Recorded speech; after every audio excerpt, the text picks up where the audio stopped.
इस बार तो आपने मुझे बचा लिया, पर अगली बार हिंदी मायूस नहीं होगी, क्योंकि हिंदी अब रोजगार की भाषा बन चुकी है। इसीलिए हमारी नई पीढ़ी भी अब हिंदी को अपना रही है। अब इंजीनियरिंग जैसी तकनीकी शिक्षा भी हिंदी में पढ़ाई जाने लगी है। प्रतियोगी परीक्षाएं भी हिंदी में हो रही हैं और देश के कई प्रमुख नेता अंतर्राष्ट्रीय सम्मेलनों में हिंदी का उपयोग बड़े गर्व से करते हैं। आज दुनिया में सबसे ज्यादा बोली जाने वाली भाषाओं में हिंदी तीसरे नंबर पर है। विश्व के बड़े बड़े देश हिंदी के महत्व को समझ चुके हैं, तभी तो वे अपनी फिल्में हिंदी में डब करने लगे हैं। अब तो पूरे विश्व में 10 जनवरी को विश्व हिंदी दिवस के रूप में मनाया जाता है। अब वह दिन दूर नहीं जब हिंदी संयुक्त राष्ट्र संघ की आधिकारिक भाषा होगी। आज हिंदी हमारा गर्व है, हमारा गौरव है। याद रखिए, हिंदी है तो हम हैं। जय हिंद।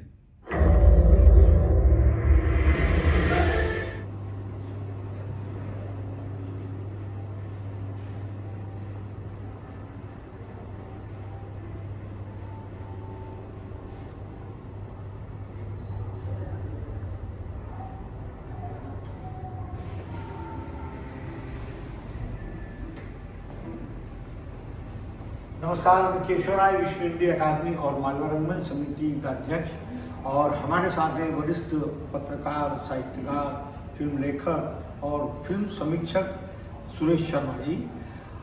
जैसा कि आपको मालूम है, संस्था द्वारा 5 दिवसीय मुंबई अंतर्राष्ट्रीय हिंदी लिट फेस्ट मुंबई में अलग अलग जगहों पर होता है।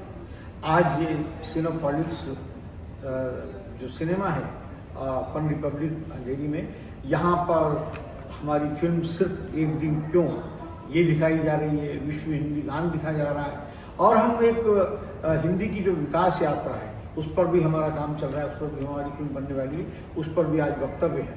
तो जिस तरह से ये बड़े बड़े अंतर्राष्ट्रीय फेस्टिवल होते हैं, फिल्म फेस्टिवल, कल्चरल फेस्टिवल्स, उसी तरह से अब हम फिल्मों में को भी जोड़ रहे हैं इसमें।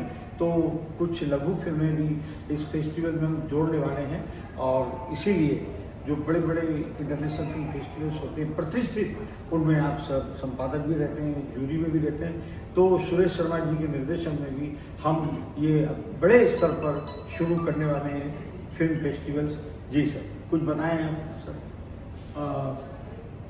मुंबई अंतर्राष्ट्रीय लिट फेस्ट पिछले 3 दिनों में मैंने देखा है कि ये खास तरह से इसका अलग रूप है, और जो देश भर में लिट फेस्ट होते हैं अब तो दुनिया में होने लगे हैं, तो उससे अलग यह साहित्य के और भाषा के अलग अलग क्षेत्रों को स्पर्श करता है, और ये इसकी खासियत है।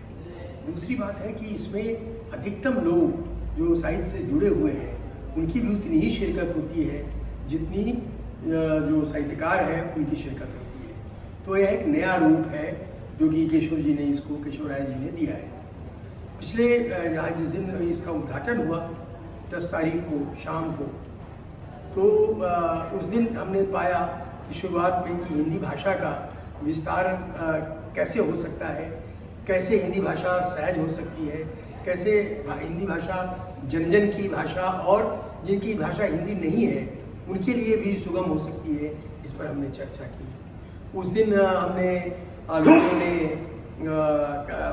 शायरी का पाठ किया, कविता पाठ किया, और उसमें नए किस्म की भाषा और नई विषय वस्तु ये सारी हमें दिखाई पड़ी। यह भी एक उपलब्धि थी उस दिन की। उसके बाद हम लोगों ने चर्चा की है भाषा पर, हमने चर्चा की है साहित्य पर, और सबसे बड़ी बात जो हुई है वह यह कि जैसा कि कल हो रहा था, दुनिया भर में के विभिन्न देशों में, चाहे वो ट्रिनिडाड हो, चाहे वो और जो दूसरे देश ऑस्ट्रेलिया हो, वहाँ जो लोग हिंदी के लिए काम कर रहे हैं उनसे बातचीत थी सीधे, और दुनिया भर में प्रसारित हो रही थी। तो बातचीत में उन लोगों ने जिस तरह से बताया कि वहाँ किस तरह से सारी चीज़ें हो रही हैं, हिंदी का विस्तार हो रहा है, फैलाव हो रहा है, ये सारी चीज़ें उन लोगों ने बताई और वे क्या कर रहे हैं। फिर यह भी उन्होंने हमको बताया कि हम लोग यानी भारत के लोग क्या कर सकते हैं उनके लिए। ये सारी चीज़ें करने की ये हमारी उपलब्धि रही है। आज हम बातचीत करने जा रहे हैं आत्मकथा पर, आज हम बातचीत करने जा रहे हैं अन्य विधाओं पर, और हमारे लिए ये एक उपलब्धि का अवसर होगा। ओमपुरी जी की पत्नी सीमा कपूर आ रही हैं, उन्होंने अभी आत्मकथा लिखी है, तो तब से लेकर तो वो सारी चर्चाएं होंगी। और महिलाओं द्वारा आत्मकथा लिखा जाना ज़्यादा नहीं हुआ है, और महिलाएं जब आत्मकथा लिखती हैं तो एक सहज और एक सही समाज की तस्वीर सामने आती है कि आधी आबादी के साथ क्या हो रहा है। मैं अब केशव जी से बात करना चाहता हूँ। धन्यवाद।